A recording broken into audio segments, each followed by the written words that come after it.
the stewardship for the creation, the responsibility as Christians, as individuals, but also issues related to intergenerational justice and also the common good.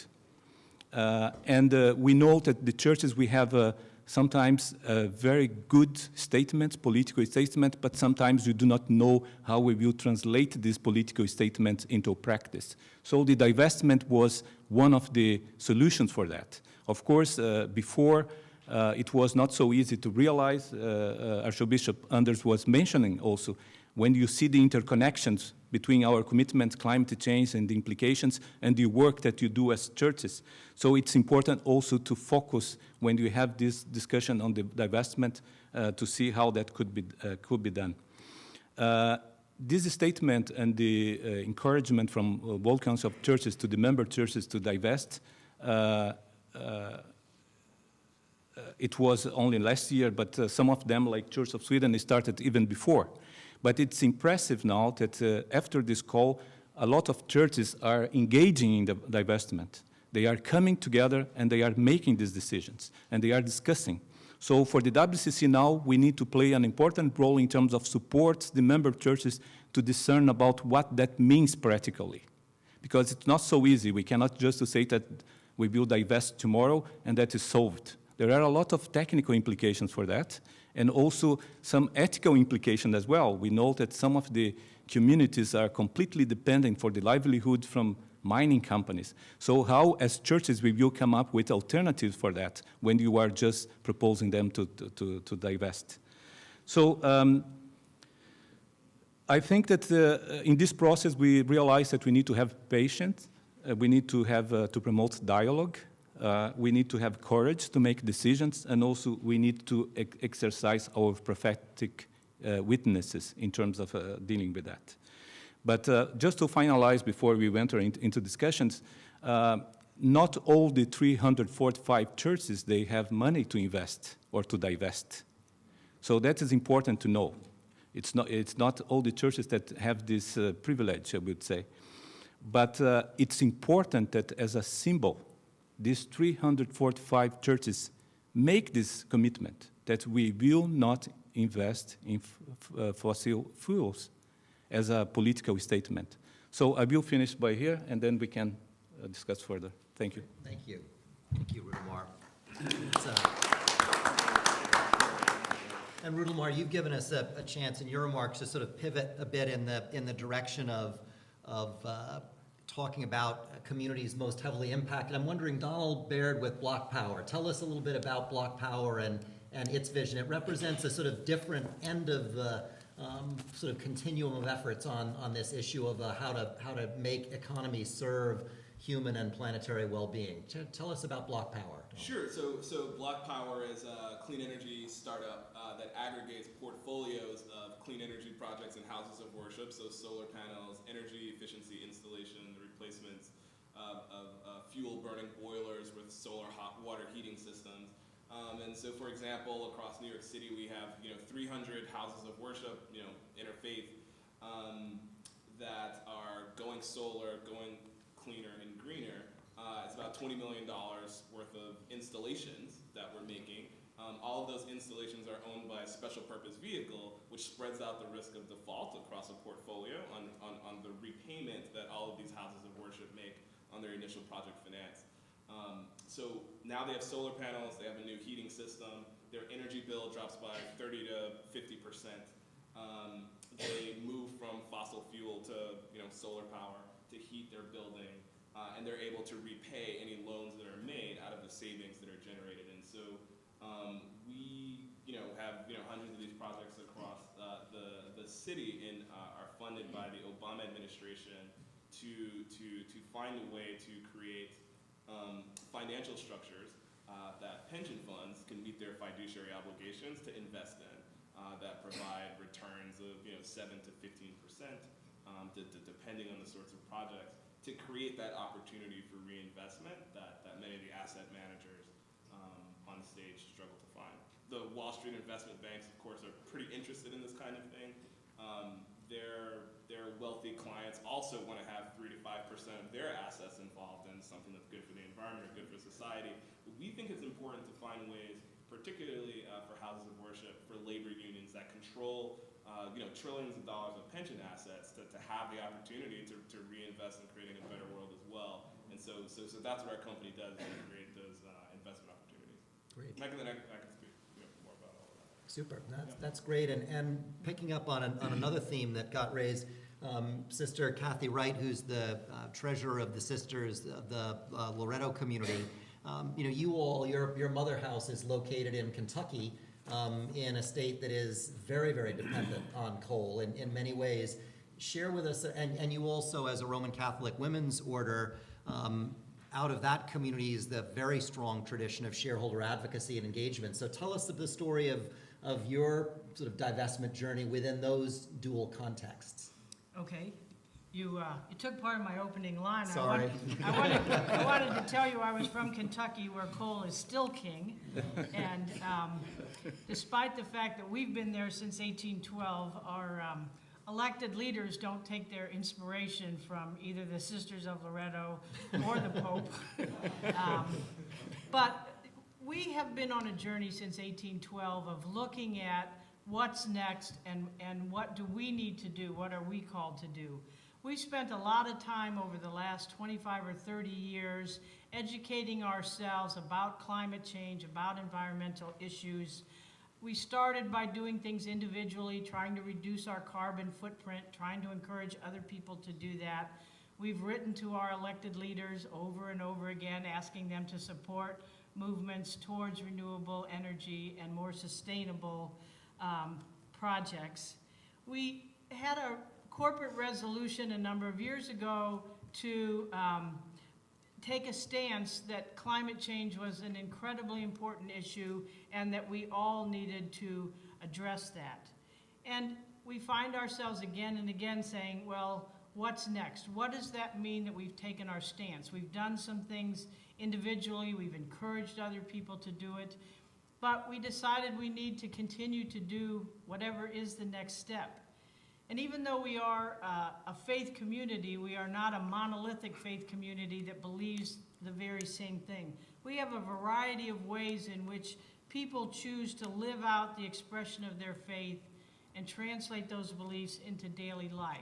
So we have a bit of a challenge to try to look at a divestment proposal and to look at removing, $2.7 million worth of fossil fuel investments from our portfolio.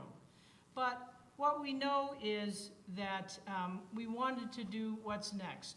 Some people in our community view divestment as a symbolic action. It doesn't actually reduce fossil fuel consumption. It doesn't change the climate. Some people wanted us to do more direct actions. We sit on 770 acres in Kentucky, where the first thing you might notice coming up our drive is a huge tower from our coal-fired power plant that heats our facilities. So we wanted to figure out ways to both talk the talk and walk the walk. We firmly believe, we have multiple statements that come from our community that talk about the sacredness of God's creation and our imperative to be witnesses to that sacred sense of creation and our role in protecting it and defending it. We also have multiple issues where we have chosen to stand in solidarity with the poor, part of the church's mandate, I think, for all of us. And we know that the poor are the first victims of the effects of climate change.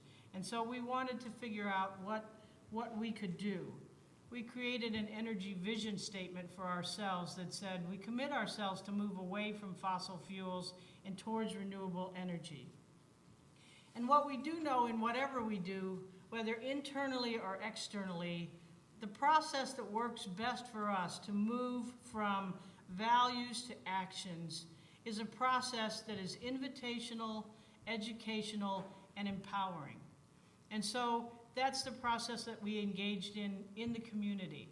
It was very similar to one that we used when we were trying to stop a proposed pipeline that was going to bring natural gas liquids from the fracking fields of Pennsylvania, Ohio, and West Virginia through Kentucky down to the Gulf Coast where they could be separated and shipped out. We had to work with a coalition, a grassroots coalition of people, and we knew that we had to be inviting. We knew we had to do education. And so we took the problem and we tried to break it down into the various interests and then address those interests and those concerns.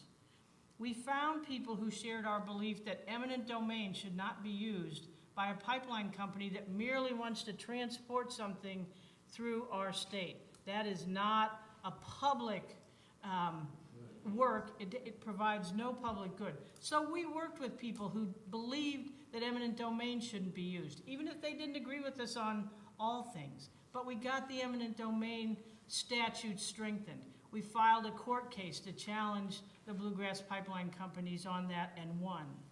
We also found people that shared our beliefs that U.S. energy independence should not come through fossil fuels and specifically through fracking.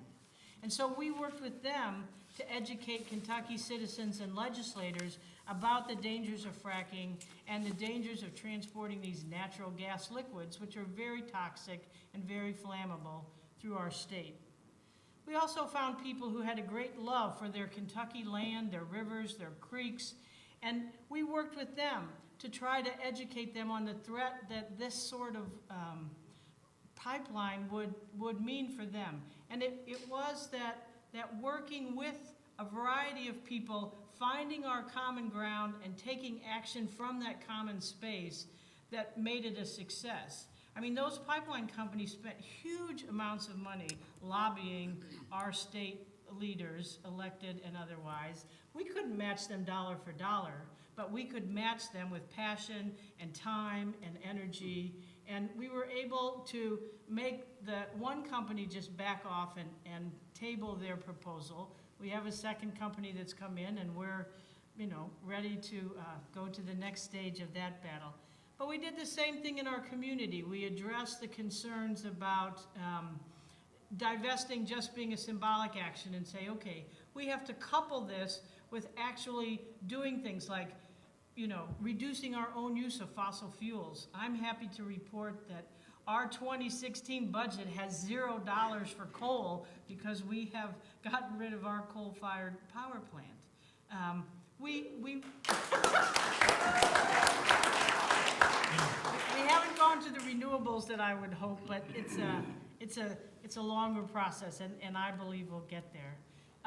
We worked with the people who were concerned about our investments, and so we have a reinvestment policy that was part of that proposal that gives us room to move, so that we don't only have to, invest in renewable energy companies.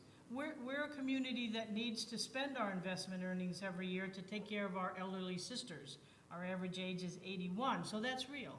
But doing that work of inviting people in, addressing their concerns, educating, and making everyone part of the solution is what has helped us to take the next action and the next action, and I think will continue to serve us.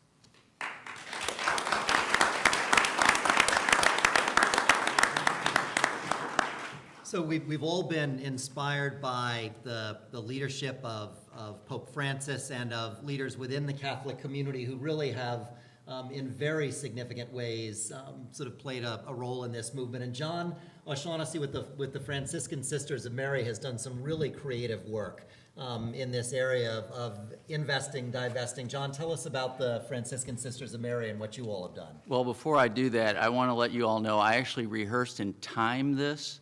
So if I get within 3 minutes, I want you to tell me if I made it or not. So. We'll clap when you finish at 2:59. Thanks to the organizers, Karenna, Shay, and everybody who put this on. Great gathering. I am very honored to be here for 2 reasons. 1, because of the people and what is happening here. 2, to represent the Franciscan Sisters of Mary. FSM is a Catholic congregation of women. They're in St. Louis, Missouri. They've been around for 143 years. Primarily, they've been working in healing ministries. And even from the very beginning, in the first years, there were just a few sisters who would go to the homes of the sick and the poor and would provide direct personal care. Time went on, the numbers grew, they built infirmaries, hospitals, they staffed those hospitals, and eventually today we have SSM Health, which was one of the largest Catholic healthcare systems in the country. Now, the numbers of sisters peaked in the 1950s. There were over 700 at that time. Today, there are fewer than 100. And very few of those are in active ministries anymore. More so, we have retired sisters. So truly, for the life of the congregation, we are in our twilight years. Now, investment program, for anyone who's retired knows that one relies, we certainly do, a vast amount of our expenses have to be paid from our investment income. And so we take that, we do not take that lightly, the way we go about our investment program and administering it. From the very beginning, we have followed SRI guidelines, you know, the usual list, exclusionary screens, proxy voting, shareholder engagements, particularly with corporations based in St. Louis, and then also below market rate loan funds. This all measures up to more or less doing no harm with our investments, which is good and very important, and many are doing. But when we looked at things and we looked at our investment policy, it said more than that. It said we should be doing good. We should be contributing to the benefit of the poor in the world. It should be contributing to the responsible stewardship of the environment. These are proactive things that our policy said we were supposed to do, and we weren't doing them, pretty much. So the question was, can we do them or can't we do them? And if we can't do them, we're going to change our policy so it doesn't sort of look like window dressing. And so when we went out there and we found there was a magic God moment, it was truly a God moment, when I came upon a video from the SOCAP conference of 2008, which was the first SOCAP conference in San Francisco, that was on mission-related investing. And this was a revelation. You sit there, you've all had these, you sit there in a moment and you say, this is a God moment. So from that, went to SOCAP 2 years in a row. If you want to be inspired, go to SOCAP in San Francisco. It's not necessarily going to help you get to where you need to be with your impact investing, but it will surely inspire you and the people that you're with. So from that point on, and the work we did, the decision was made by leadership to proceed with a mission-related investing portfolio, or impact investing is a more common term. And so what we did, we had to hire a firm. We hired Imprint Capital, who's experts in impact investing. Their work, along with collaboration with our other consultant, reworking our investment policy to integrate impact investing in a good and solid, responsible, fiduciary way. And so in doing that, we decided to set aside, carve out $10 million for mission impact investing. And those would be in areas which are in line with the focus of our mission, which is compassionate care of creation in collaboration with others. Think about that. Creation, Francis, who, of course, sort of relates the environment to family. And so now the view of the sisters, while they don't have people out there doing it themselves, have the resources to help heal, be healers. Again, this through their resources that they have, investments. They don't have the people, but they have the resources and investments. And so we are investing in areas of energy efficiency, renewable energy, sustainable land use, waste conversion, or detox. And so that's been going well. In 2014, we've fully divested from fossil fuel companies. And the other thing, a plug, we are interested in telling our story, just so that it might benefit others. And so we're just putting this out. If you want it, it's being widely released tomorrow. So if you want to impress your friends and get it today, I have plenty of copies. It outlines, and our friends from Arabella, it outlines stories of 3 institutions, Catholic institutions, and what they're doing with their financial resources to counter climate change. So I've got a lot of copies, and I don't want to lug them home. So.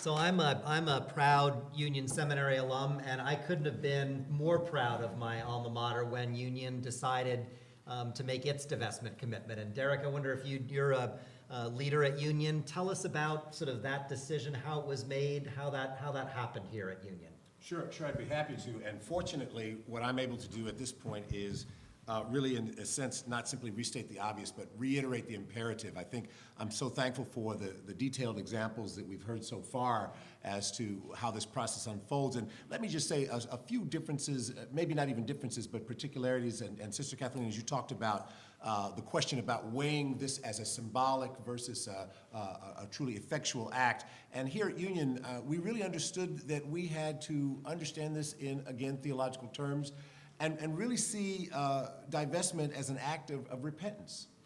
When one understands the critical nature of the issue of climate change, the sin foisted upon the earth by those who allow for climate change to unfold as it has been, we see that and understand that as caretakers of God's creation, indeed as sin. Heavy language, but an imperative term, I think, for us as a faith community or as an institution to begin this process. So starting at that point, so I think in the context of understanding this as symbolic versus an effectual act, we saw it as meaningful and substantive, both in our theological context, but then also as an institution.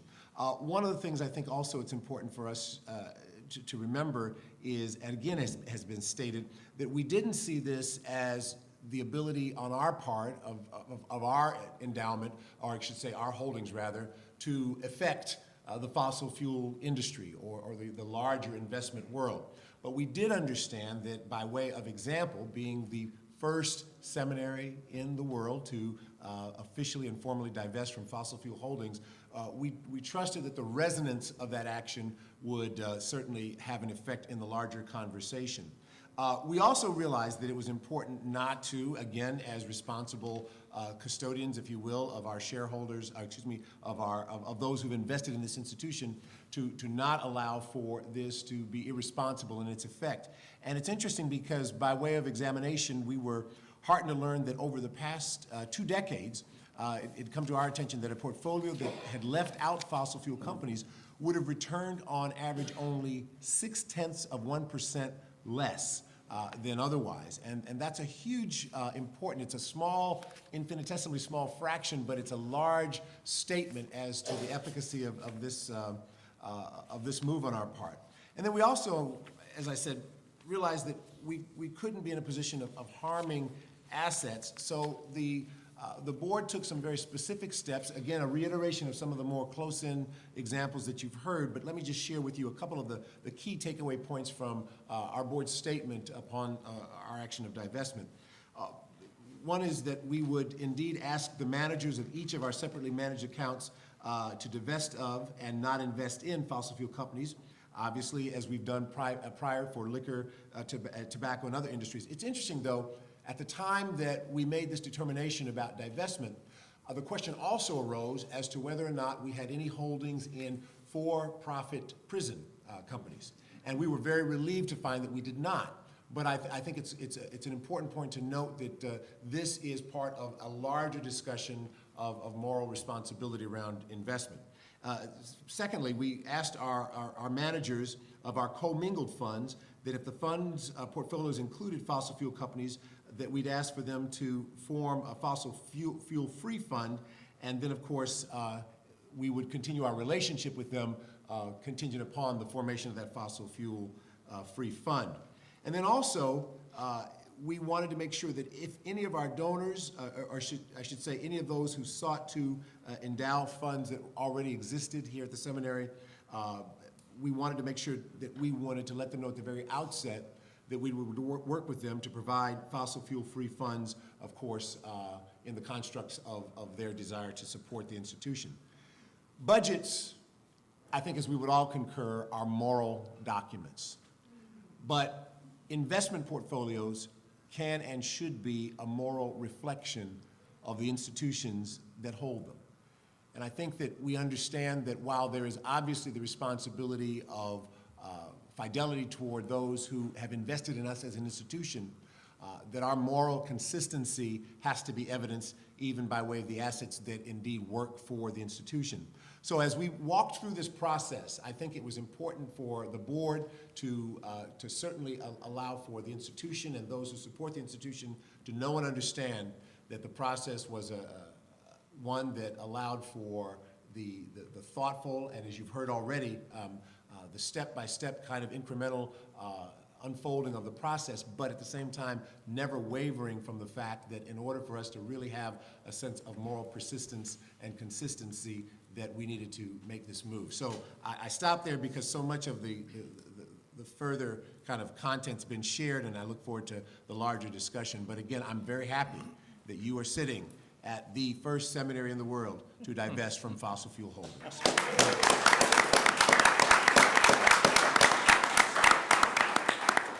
So I'll ask a couple of questions, and then we'll bring in some questions from you all. So one question I wanted to ask, and again, feel free, several of you, to jump in. In each of the institutions that you represent, there is a very human process that is involved in making this kind of commitment.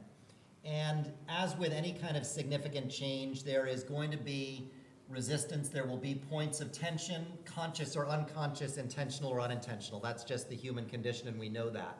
I wonder if any of you would speak to, as you moved through that process, what were the tensions that emerged? How was it to manage those within the context of a faith community?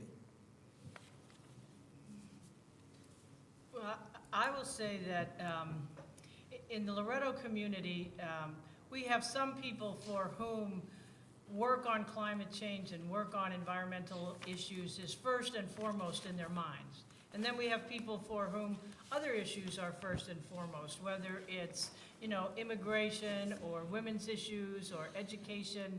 And so we are mindful when somebody from the community comes and says, we must do this and we must do it now, that we try not to then divide people into the for or against categories, because it doesn't serve us to say, well, if you're not with me right this moment, you're against me. Most of us have made a commitment to spend the rest of our natural lives with each other, and so, as one of the earlier speakers said, the only way for us to get it together is to stay together. And so we have to stay at the table, and we have to talk to each other, and we have to acknowledge other issues and values. I mean, when somebody says climate change is the most important issue, of our generation, you're going to get some kickback. Well, what about clean water? What about clean air? What about? And so we really work at talking to one another and listening to one another and trying to make sure that people feel invited and included in the circle that's making the decision, and that they're happy to be part of the action and the conclusion when we get to it, even if it wasn't sort of their burning issue. And I think those processes that continue to invite more people in, to allow them to be where they are today and to take that path so they figure out how to move from climate crisis to healing the earth, is really important to continue to swell the crowd, so to speak. Archbishop Anders, tell us, Anders 1, tell us. Anders 1. And in German it's something different, something else. Etwas anders.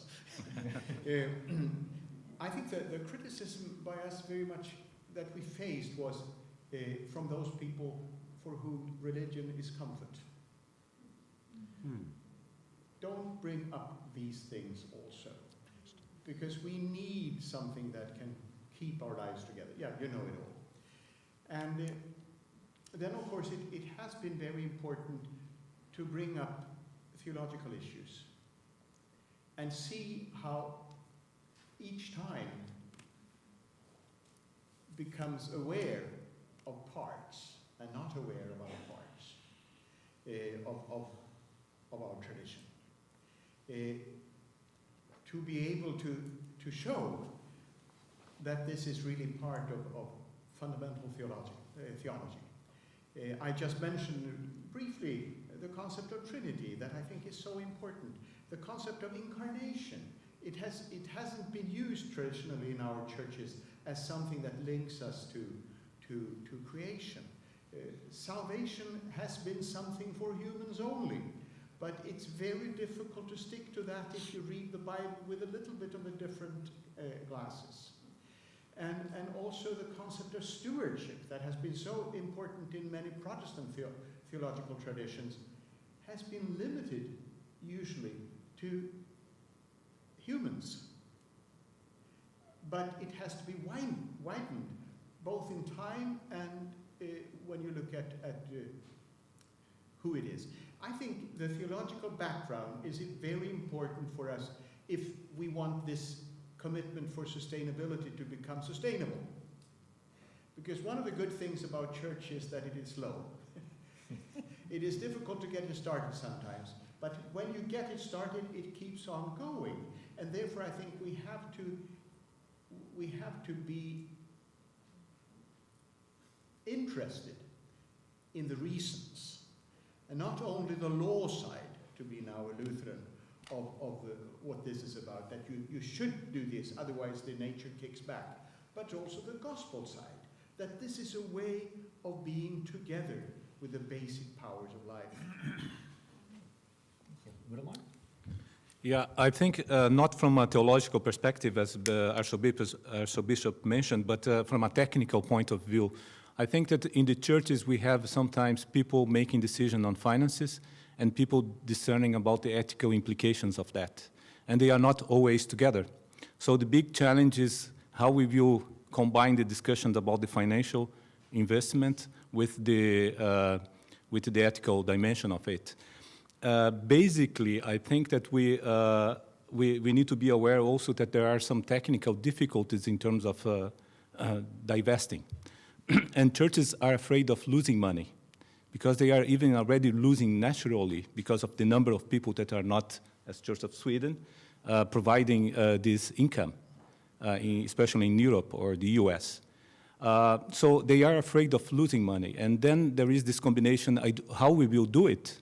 And so there is it's important for us as churches and also global communions of churches to work on the educational process in terms of providing all the information that is needed, examples, as you have mentioned here as well, that we can invest and we will not lose money. I think that Church of Sweden has a very good example in terms of the investment that you did comparing with the reference portfolio. It's much more now that you are gaining. So we need to work on that. But we know you need to be aware also that you are talking with people and we have personalities that are making decisions, but you need to focus on the lobbying and educational processes within the churches in terms of bringing this aspect as well.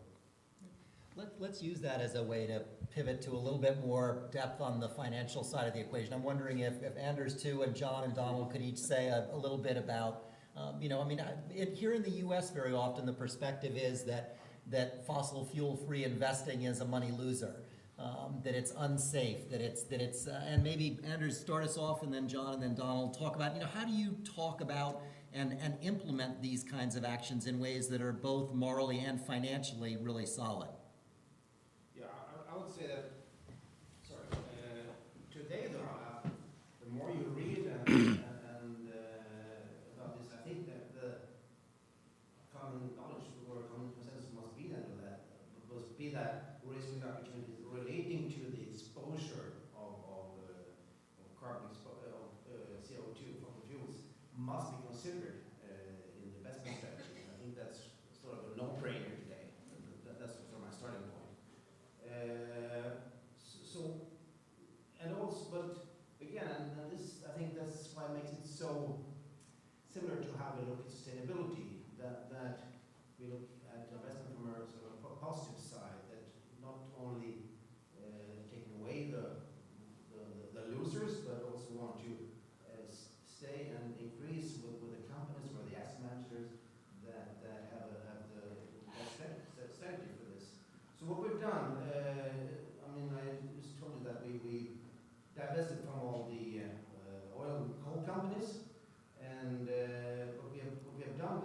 portfolio is to reduce our carbon footprint and thus reducing our risk, our exposure to CO2 by actually identifying as managers who invest in companies that are part of the solution.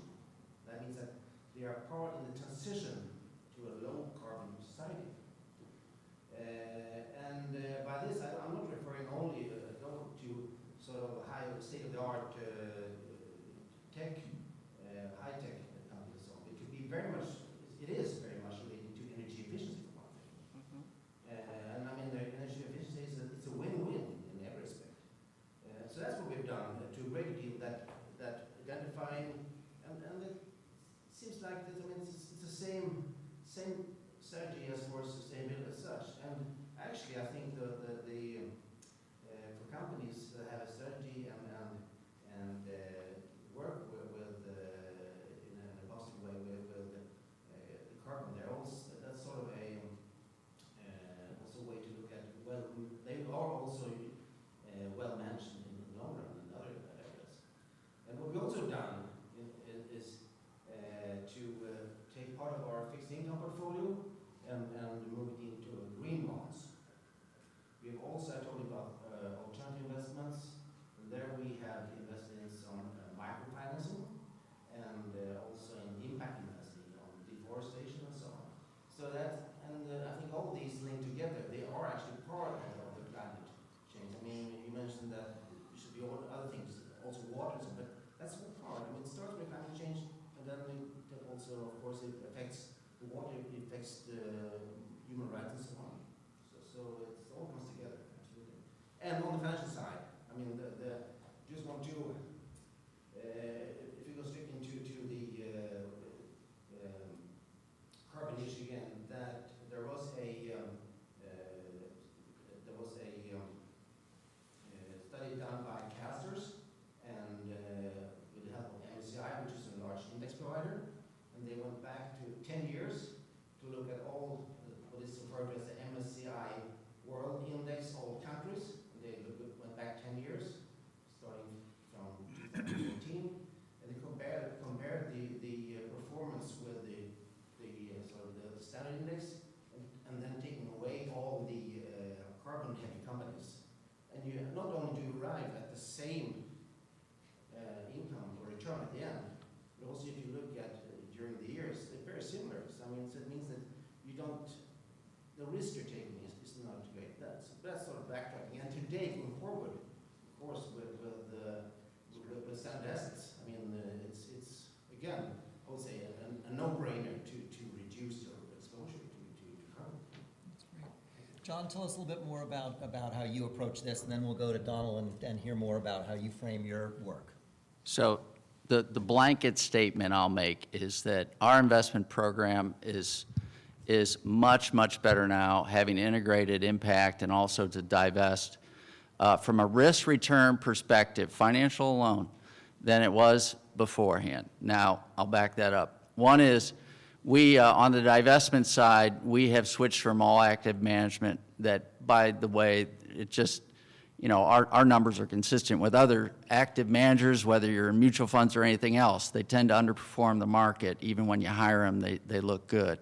So I fired 11 equity managers in 23 years, and we're done with them. We have gone to a... You divested from them. We've divested. We've gone to a customized index approach where we can basically give them our list of companies we don't want to own. And this is a Perio group. They're out there and do this kind of work. And basically, they will produce portfolios that will essentially match the markets that we want to be in. So we just manage we have whatever market we want, index per se, we'll say we want to be in that. And we will essentially meet that market return, more or less, small tracking error, without owning those companies. That's one. So that's a win from divestment. It's a win from knowing we're going to get market returns. We'll take that. On the impact investing side, we did not have private market investments. So in private equity, we did not have private debt, private real estate. Now we do. And so that fills an previously unfilled allocation area, asset class, And by filling that, and I'm a big disciple of modern portfolio theory, I'm a former registered investment advisor, so diversification has just improved, apart from the metrics that we get on mission, which are very exciting, that we're getting now, showing what good our investments have done. Donnel, you're sort of pioneering in many ways a new model, or taking a model that's sort of been only recently pioneered and trying to take it into new areas at a new level. What's that like, and how do you find the sort of process of doing that? It's terrifying. I don't sleep in that. I think that first let me start as kind of a young millennial as part of this panel. I feel a level of impatience, and I never can tell if I'm appropriate in feeling that way. I want to say, as a representative of my generation, it is incredibly important that you guys have taken your institution through the process of divestment. And the kind of theological underpinning of that is incredible, and the fiscal and fiduciary underpinning of that is incredible. But the world that's being left behind for us requires the courage to reinvest these assets that you guys manage. And the returns, as Anders has mentioned, and others from the market. I mean, I'm going over to Goldman Sachs this afternoon to talk to their renewable energy department about our startup.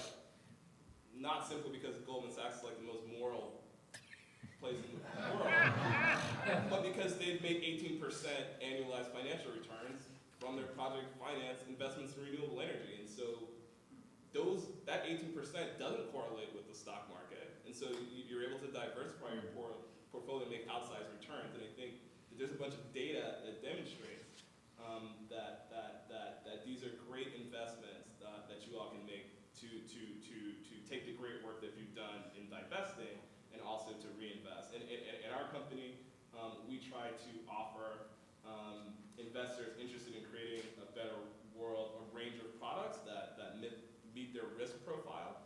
We unfortunately we were surprised that we weren't able to find impact or environmentalist investors. And so we went out to Silicon Valley and were able to raise venture capital from traditional investors, because they see the kind of green opportunity in ways that many of the folks that we'd anticipated being able to raise capital from were not. But perhaps venture capital is too risky or fiery for folks here. But there are other sorts of project finance investments that are more stable, where there's a ton of data, there's a ton of risk mitigation, and I think part of what needs to happen is creating the platforms and the conversations that are necessary to kind of offer a set of investment opportunities that make sense for you all. And so we continue to try to focus on that, but it's a challenge, and so I just kind of want to be very direct about that and not kind of gloss over that. And we have been disappointed in the labor pensions, communities of faith, the environmentalist communities, willingness or unwillingness to provide capital to projects, and so we ended up going with traditional investors. Thanks. It's a very good audience to say that to. I mean, there's the real opportunities here, and thanks for bringing that message. Okay. We're running a little short on time. Let's do one or two questions from here before we transition. Who's got a question that they'd like? Ma'am. And if you could perhaps just introduce your, stand up, speak nice and loudly, and introduce yourself. Is there, or maybe, maybe go to the microphone even. Sorry to put you right in front of the light there, but that's probably.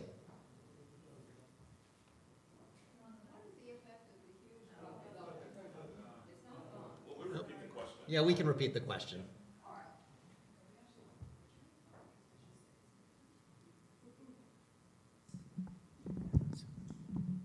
What is the effect of the huge drop in oil prices on all of this? I'm reading a great deal about how it's making a very different world than the world that we have been operating in until now. End of question. Okay.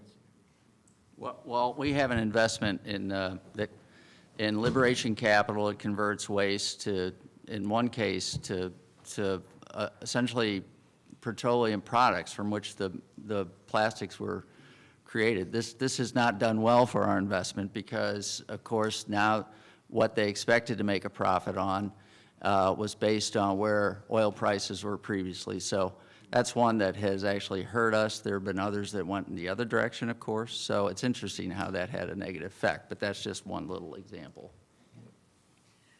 And I'll just offer a little anecdotal evidence. When we were working on this divestment, one of the things that I did in June of 2014 was to inquire of several investment managers what renewable energy stock would they recommend. And they didn't want to recommend anything. And I said, well, give me your best guess. And 3 different places all recommended the same renewable energy company. And so I went to our managers and I said, I want you to sell $50,000 worth of fossil fuel stock and invest in this company for a year. We want to just do an experiment. I had to sign a paper saying I was doing it against the advice of managers. But at June 30th of this year, the renewable energy stock had lost 20% of its value, which is not what we like to see.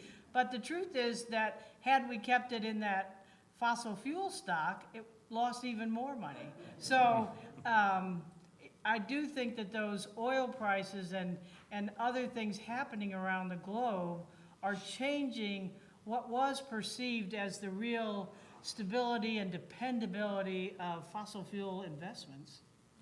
Let's do one more question, and we need to keep on time. And I know that the panelists, I think most of them will be around through the day and will be available to talk with folks also. Steve? Thanks, Fletcher. I'm Steve Knight, and I'm a member of the Beloved Earth community from the Riverside Church right across the street there. Just wanted to make a short announcement that our community is about to release a detailed report calling upon Riverside Church to divest its $150 million endowment from fossil fuels. So I very much hope that we have your prayers for the success of that venture. Great. I guess my question is, it was touched upon a little bit here in what the panelists were saying.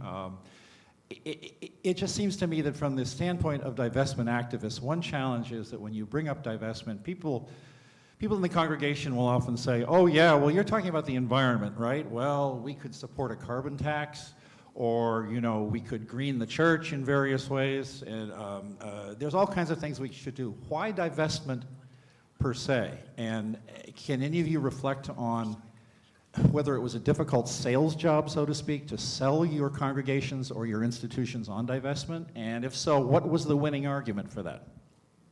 That's it. Prior to kind of answering that question in a little bit more detail, I just wanted to offer this up maybe as a bit of incentive for the Riverside Church. I was just talking to the chair of our investment committee on our board of trustees here, and he was telling me that the Rockefeller Brothers Fund is substantively and significantly exploring their path toward divestment. So I would dare say that if the Rockefeller Brothers Funds, and if I'm not mistaken, there's a little bit of a connection with the Riverside Church and the Rockefeller family, maybe that will serve as a little bit of an incentivization for them. They did announce it. There you go. Wonderful. Anderson? I think for us, the turning point was credibility. Sometimes there's more of a moral majority outside the church than inside. Good. Just to let that one sink in for a moment there before saying anything else. That's quite good. So I wish we had more time, because you all have done an incredible job leading in your institutions and sharing those stories with us. So let's thank all of our panelists. Lots of good work that's been done and more to come. So many, many thanks. And as we transition, just a very quick announcement that on the evening of Thursday, the 24th of September, the night before Pope Francis speaks to the UN, there will be a multi-faith prayer service and vigil taking place starting down at Dagheimer School Plaza from 4:30 to 5:30. A civil society event starting at 6 o'clock till 7:30, and then an overnight vigil. And we've been in contact with at a nearby Catholic parish. Flyers are getting handed out about that. We've been in direct contact with the Vatican, who are supportive of this, and We may well, we hope, get a visit from Cardinal Turkson, one of the sort of lead support people for the whole process of the encyclical within the Vatican as part of that. And Sarah, really quickly, Sarah Wolcott, a student here at Union, a GreenFaith Fellow, has been leading the development of the liturgy that's part of that. Sarah's going to teach us, or give us as a transition, the part of the chant that's going to be sung during that. So panelists, we can sort of make our way down, and Sarah, take it away. Okay, friends. The Pope has called us into action, and he's called us into movement. And so what we're designing is a movement and musical service, which we can all participate in. And so just to give you a small flavor of that, I'm going to ask everyone to please stand.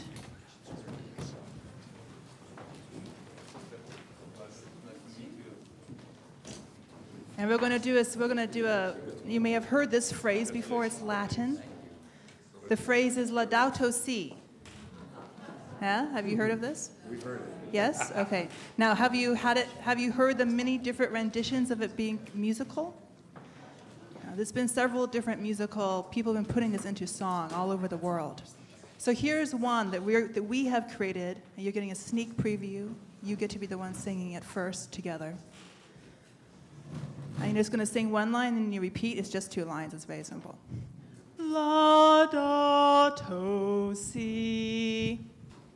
Laudato Si. Laudato Si. Laudato Si. And then again. Laudato Si. Laudato Si, laudato si, laudato si. Now keep going. Do it one more time. Blessed be, blessed be.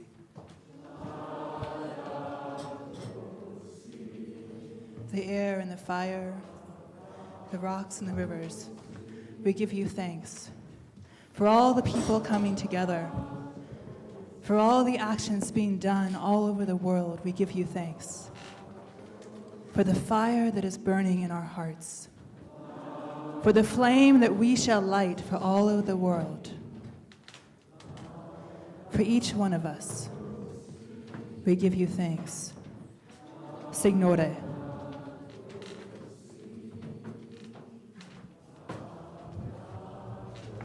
Thank you.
Everyone, so we can lay claim to our time, we're going to ask you to begin to regather so we can begin our next session.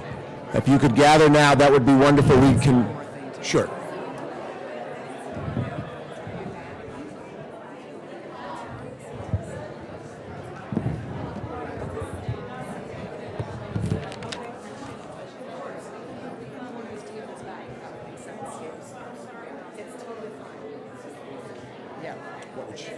One more thing, everybody. I know that we removed it from the agenda, so it's a little confusing.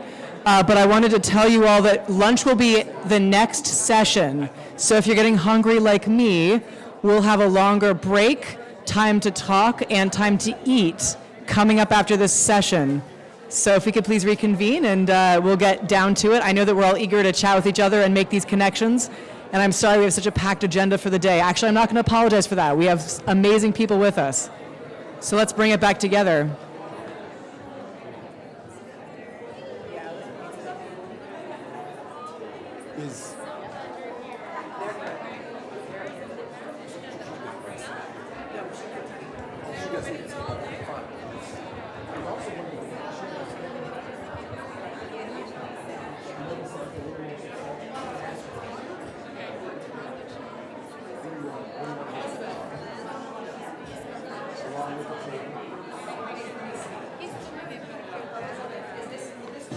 Would that be helpful along with the table? Yeah, that's better. Yeah. I'm sorry, it's a little bit pain and it goes out of my face. This chair. So, Reverend Harkins, tonight I introduce you to the message. We've seen each other in the hallway, but it's so good to actually finally meet you and listen. And your work, they've been bragging all about. Oh, wow. I have some dear friends who are not in your part of the state, but in Birmingham, so we'll have to at some point talk. It's great.